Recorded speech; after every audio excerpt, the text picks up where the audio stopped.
ഞങ്ങളുടെ കോളേജിൽ ഞങ്ങൾക്കൊരു സീനിയർ ഉണ്ടായിരുന്നു. അവന്തികയുടെ കൂടെ പ്രോഗ്രാമിനൊക്കെ പാട്ട് പാടാൻ കയറുന്നത് അവനായിരുന്നു, റാം.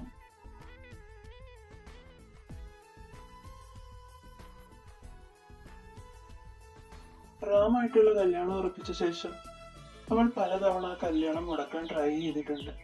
പക്ഷെ അതൊന്നും നടന്നിട്ടില്ല. അങ്ങനെ എന്നോട് ഇറങ്ങി വരാൻ വരെ അവൾ ഒരുങ്ങി പലതവണ. അപ്പോഴും എനിക്കതിനുള്ള ധൈര്യം ഉണ്ടായിരുന്നില്ല. അങ്ങനെ അവളുടെ കല്യാണം അടുത്തു. സിദ്ധു, ഇന്ന് വൈകിട്ട് എന്തായാലും നീ വന്നേ പറ്റുള്ളൂ. ഞാൻ നിന്നോട് ഇറങ്ങി വരും. എനിക്ക് ഇനി ഇവിടെ പിടിച്ചു നിൽക്കാൻ പറ്റില്ലടാ, നീ വരണം.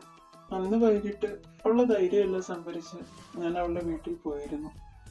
അന്ന് അവൾ എന്നോട് ഇറങ്ങി വരികയും ചെയ്തു. പക്ഷെ അവളുടെ അച്ഛൻ ഞങ്ങളെ പൊക്കി. എൻ്റെ കയ്യിൽ നിന്ന് അവളുടെ കൈയും പിടിച്ച് അവളെ വിളിച്ചുകൊണ്ട് പോയി. എൻ്റെ മുമ്പിൽ വെച്ച് ഞങ്ങളെ ഒന്നും പറഞ്ഞില്ലായിരുന്നെങ്കിലും വീട്ടിൽ ചെന്ന ശേഷം അവൾക്ക് നല്ലോണം കിട്ടുകയും ചെയ്തു.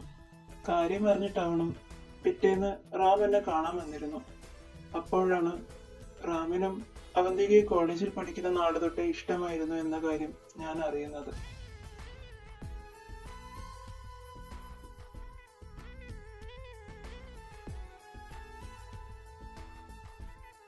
അവൾ എന്നോട് ഞങ്ങളുടെ റിലേഷൻഷിപ്പിന്റെ കാര്യങ്ങളൊന്നും പറഞ്ഞിട്ടില്ല. ഇന്നലെ നടന്ന സംഭവം അറിഞ്ഞപ്പോഴാണ് എനിക്കത് മനസ്സിലായത്. ഇപ്പൊ ഒരു കല്യാണം വേണ്ട, അതിനവൾക്ക് താല്പര്യമില്ല എന്ന് പറഞ്ഞ് പലതവണ അവൾ ഈ കല്യാണം മുടക്കാൻ ട്രൈ ചെയ്തിട്ടുണ്ട്. പക്ഷെ എന്നെ സംബന്ധിച്ചെടുത്ത് ഈ കല്യാണം എനിക്ക് വീട് കിട്ടിയൊരു അവസരം പോലെയാണ്. അവളോട് തോന്നിയ ഒരു ഇഷ്ടം എന്റെ ഉറക്കം വരെ കളഞ്ഞിട്ടുണ്ട്. ഇന്ന് എനിക്ക് നഷ്ടപ്പെട്ടത് തിരിച്ചു കിട്ടിയ സന്തോഷത്തിലായിരുന്നു ഞാൻ. ഈ കല്യാണാലോചന വന്നപ്പോ തൊട്ട് അവളോടുണ്ടായിരുന്ന എന്റെ ഇഷ്ടം കൂടിക്കൂടി വന്നിട്ടേ ഉള്ളൂ.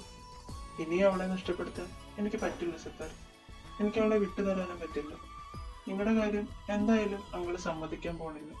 അതുകൊണ്ട് നീ അവളെ മറന്നേരും. പിന്നീട് അവളുടെ കല്യാണവും കഴിഞ്ഞു.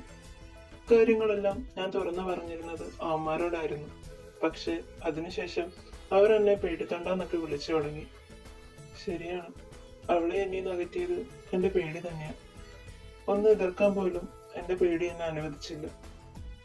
സ്നേഹിച്ച പെണ്ണിനെ മറ്റൊരുത്തം കൊണ്ടുവന്നത് നോക്കി നിൽക്കാനേ എനിക്ക് കഴിഞ്ഞുള്ളൂ. അവളുടെ കല്യാണം കഴിഞ്ഞ ശേഷം ആദ്യമൊന്നും ഞാൻ അവളുടെ മുമ്പിൽ പോകില്ലായിരുന്നു. പിന്നീട് ഒരു ദിവസം അവൾ എന്നെ തിരക്കി ഇവിടെ വന്നു. അവക്കൊന്നും ചെയ്യാൻ പറ്റിയില്ല എന്നൊക്കെ പറഞ്ഞ് അവൾ ഒരുപാട് വിഷമിച്ചു. അന്ന് അവളുടെ ഭാഗത്തൊരു തെറ്റുമുണ്ടായിരുന്നില്ല എന്ന് അവളോട് ഞാൻ ഒരുപാട് പറഞ്ഞു. എങ്കിലും അവളുടെ മനസ്സിൽ അങ്ങനെ ഒരു കുറ്റബോധം നിറഞ്ഞു നിന്നിരുന്നു.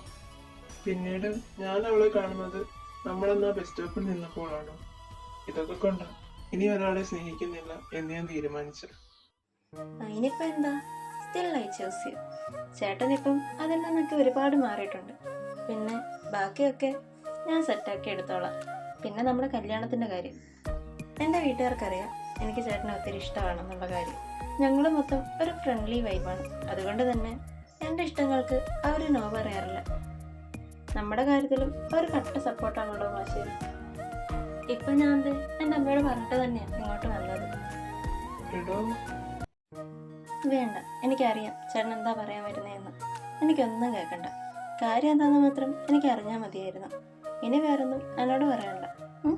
അപ്പൊ ശരി, ബൈ, നാളെ കാണാം. സാഡി സിൽ, നമുക്ക് പോകാം. തനിക്കിനി രക്ഷയില്ല എന്ന് സിദ്ധാർത്ഥന് മനസ്സിലായി തുടങ്ങി.